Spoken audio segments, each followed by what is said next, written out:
Narinig mo na ba ang tungkol sa Lost City of Atlantis, ang sinasabing nawalang sibilisasyon sa ilalim ng dagat? Sa loob ng libu-libong taon, puro alamat lang daw ito. Pero kamakailan, may mga sonar scans at underwater images na naglabas ng kakaibang mga istruktura. Hugis parihaba, parang mga gusali, at may pattern na tila gawa ng tao. Ang mga siyentipiko ay hati.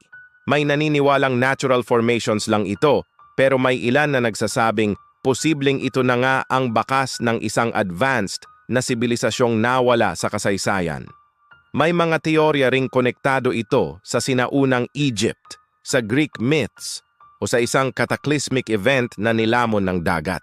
Kung totoo nga ang Atlantis, ibig sabihin may naunang sibilisasyon na mas advanced pa sa atin at nawala ng halos walang bakas. Ang tanong, totoo ba talaga ang Atlantis o isa lang itong alamat na patuloy nating hinahanap sa kailaliman ng dagat?